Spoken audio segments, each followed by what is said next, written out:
Radiohead live à Musique Plus. Merci beaucoup, Rebecca. Eh bien, c'est tout un mois de juillet. On a un artiste du mois. Tant qu'à moi, c'est les artistes de la décennie. Ils vont être là pour 1 heure et demie avec nous, avec plusieurs chansons, des versions acoustiques qu'ils ont fait uniquement pour nous. Ce matin, ça a commencé tout doucement acoustique, un peu de guitare électrique qui s'est ajouté. Si on écoutait Radiohead.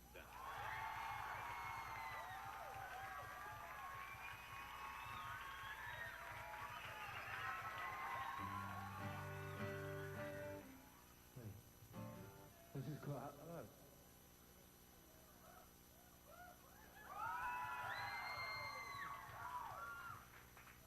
One, two, three, four.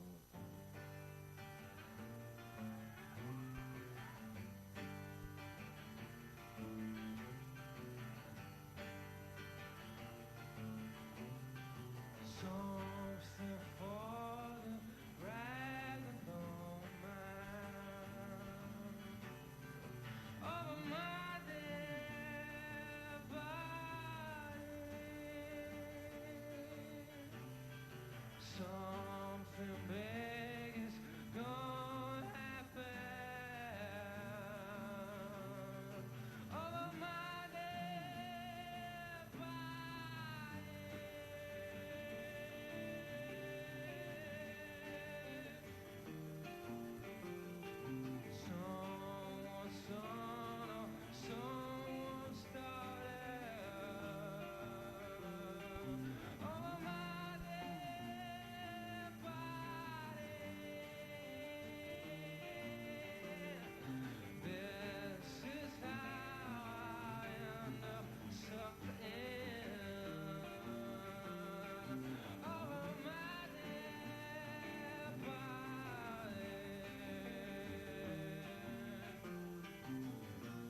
Ce n'est que le début. Dans un instant, Rebecca et moi, nous nous entretenons avec Tom York pour la première partie de l'entrevue.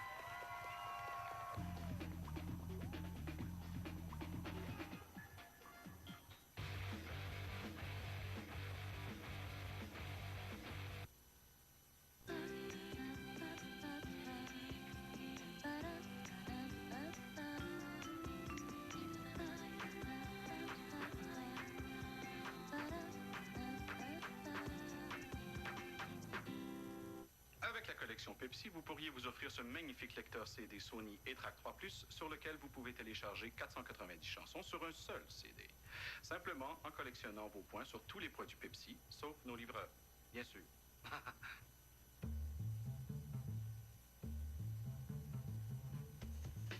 Désolé. Collectionnez vos points avec les produits Pepsi spécialement identifiés ou chez les restaurants participants et échangez-les contre des accessoires vraiment tripants. La collection Pepsi, faut le boire, on va voir.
Newsweek déclare « Charlie et ses drôles de dames se déchaînent est la suite parfaite. » Vous n'aurez jamais autant de plaisir avec aucun autre film. Compris ce que je dis? Point final.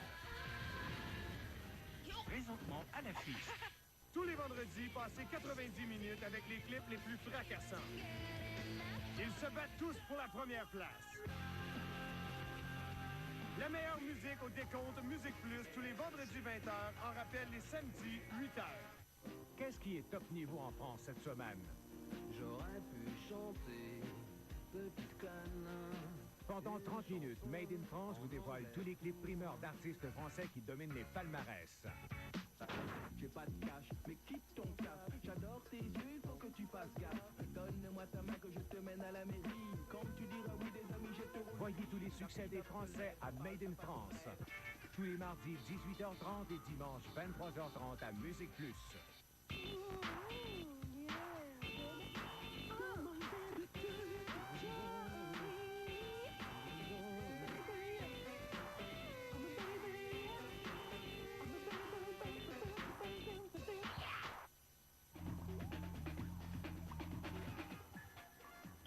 Conquête du monde.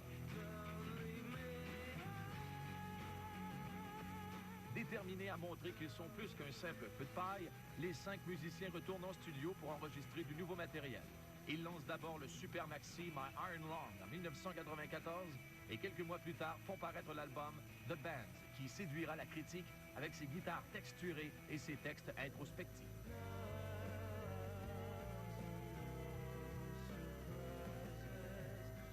1997 marque la sortie de l'album OK Computer, que plusieurs considèrent encore comme l'œuvre la plus achevée du quintet. Les éléments de rock progressif et la touche de musique électronique ajoutée à l'album ouvrent une brèche vers l'expérimentation qui marquera les efforts subséquents de la formation. Jamais à bout de surprise, Radiohead propose d'abord le documentaire Meeting People is Easy en 1999, avant de faire paraître le déroutant album K-Day un an plus tard.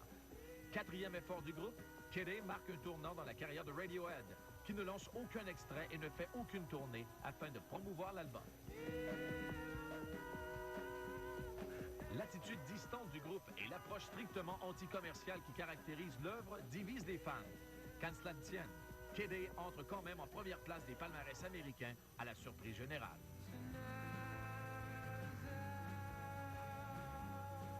Tiré fruit des mêmes sessions d'enregistrement de Kid A, l'album Amnesiac voit le jour à peine 8 mois après son prédécesseur et permet à Radiohead de continuer sur sa lancée.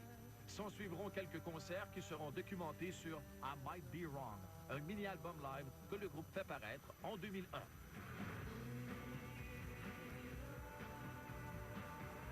Marquons un léger retour vers le son rock qui caractérisait autrefois la musique du groupe. Le 6e album de Radiohead, Hail to the Thief, voit finalement le jour en juin 2003. Armé d'un nouveau clip pour la pièce There There, le groupe que plusieurs considèrent comme étant le plus pertinent de son époque s'apprête à entamer une tournée qui devrait les mener aux 4 coins du globe.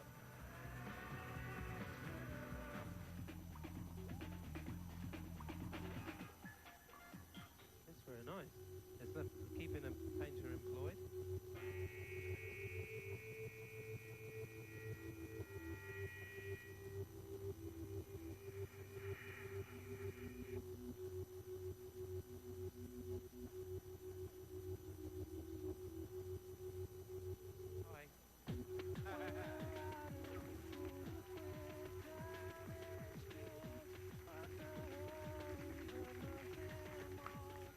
Well, the new album, Hail to the Thief, and that's apparently a happy album, a very colorful. It is.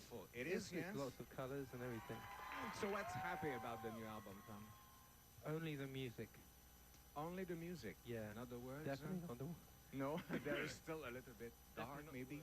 Yes, they're pretty dark. I mean, they kind of weren't supposed to be, but it sort of just happened that way, really. It just happens? Your lyrics are always dark, or? No. I mean, I guess there's some joy in the record actually. Sail to the Moon is pretty joyful. Mm-hmm. There are bits and pieces, but I think all the good energy comes from the music, and the lyrics kind of just happen despite me, really. Are they as important as the music? The sound of them is important. And the album was supposed to be called The Gloaming. Yeah. Why did you change the title? Because it didn't really fit the music. I mean, at the same time, it all the way through making the record, I had a very strong sense of unease and dread. And gloaming is an old English term for twilight. Which It is used a to be. beautiful part of the day. Yeah, and where I live, it's especially beautiful. And all these colours here are in it. In the sky. Yeah, and they all sort of seem to happen, and the general atmosphere, animals run for cover, and it's a very, there's just something, it's stuck in my head, and I couldn't get it out, so it was a very important part of the record, but in the end, you know, we wanted something bright and shiny and nonsense in a way. It makes sense. See? Okay. The album's title, what does it refer to? Hail to the Thief, because it is not to the President of the United States, huh? It's not... Not entirely. No, but No. in part, I heard it was rather John Adams in 1888 who said that. I think, I'm not sure, but I really should read up about that. But there was basically that it did happen before, and the time before, he was referred to as the thief because he stole the election because his father bought it for him. And when hello, that'll be someone after me. Mm-hmm. And yes. Well, there's not That's much I can super. say. I mean, there was a particular moment, and when he got in, and the British news ran a story about how possibly the election had been rigged, and to me that was the start. That was the starting point, then the reference point, all the way through the record, because I believe that we had entered the realm of the absurd and the deeply crazy. Hence, this. Yeah. This to me is absurd and deeply crazy, and that's, yeah. I explain it a different way every day of the week, really. Okay. We'll see to you tomorrow. Yeah. Do you think governments, the press, lie to the public? It's a big, like a Hollywood movie. Well, there is a thing that once it's kind of like in Britain with the royal family. Once you inaugurated whatever, people stop questioning, and that's the end of it. But what worries me is the people that are behind supplying the money, the lobby groups, the drug companies, the oil companies, and I really don't think that generally speaking, it's not just in America, it's in Britain, in Europe, here, no doubt as well, that people generally do not have access to the governments as they should. It ceased to be a democracy because corporate power can pay an awful lot more money to get a lot nearer than you or I can. And so, I mean, that's another reason why it's held to the teeth, because I think our right to protest or say anything about our lives has been denied us now. But that's just me. I think we should... But the upside of it is that people are much more willing to take to the streets now.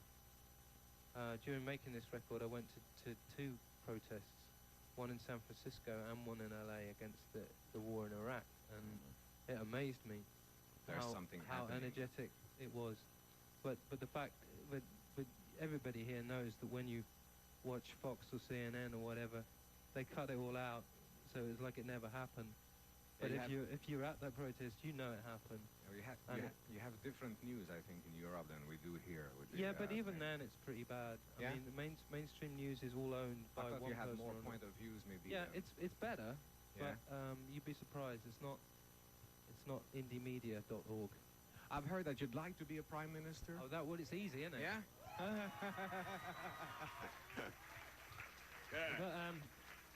But Ed made a very good point, because at one point we actually were going to call the record Vote for Me. But Ed made a good point that the only way that we'd actually get in is to actually kiss corporate arse, which would actually be quite difficult to do. I mean, we might be able to get the record companies to stump up some money, but I don't think it would be the equivalent of Glaxo, SmithKline, or anybody like that. Sorry. Tom, I have a few questions for you. You were talking about Hail to the Thief, and I get the impression that you're sort of denouncing, I guess, the abuse of power.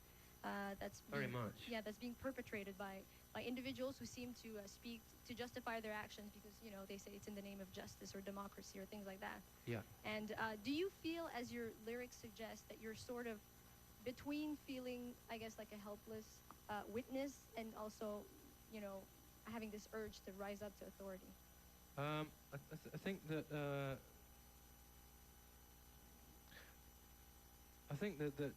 I got involved in the Jubilee 2000 thing quite heavily at one point, and I encountered a lot of trying to deal with governments and trying to persuade them to do things that are in the interest of millions of people who are dying, you know, and it was a very weird time for me, because I didn't consider cancelling debts to be anything other than a humanitarian issue. But as I got into it, I discovered the history of the situation and the fact that the West is really basically trying to keep the rest of the world down. In order to keep the system running, they need to get cheap resources, cheap labor, and enslave the rest of the world. And you know, after a while of banging on about it in newspapers and on TV, I just discovered that actually mainstream media were just chopping it up and taking whatever they wanted and not getting to the central issue. They'd always chop it out. And it really annoyed me and really frustrated me. And I really admire Bono sort of for carrying on doing the stuff in Africa.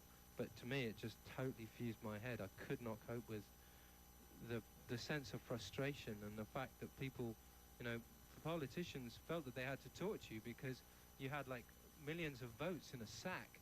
You turn up and you give them to them, like, we better sort of talk to these people. Not only are they vaguely well known, but they actually have millions of signatures from old grannies all around the world. And but basically they weren't doing anything about it. So I went through a long period of sort of switching off from that and trying to get away from it, and found that although, as you say, a lot of the record is about trying to switch off and trying to just say to yourself, you're never going to be able to do anything about it or whatever, actually the underlying theme throughout it is pure blind anger. The very feeling that makes you actually take to the streets or whatever. Even though I was trying to deny it, I think that's kind of what is there, really. I mean, you know, most people don't give a shit. They ain't got time. Like, unfortunately for me, I have time.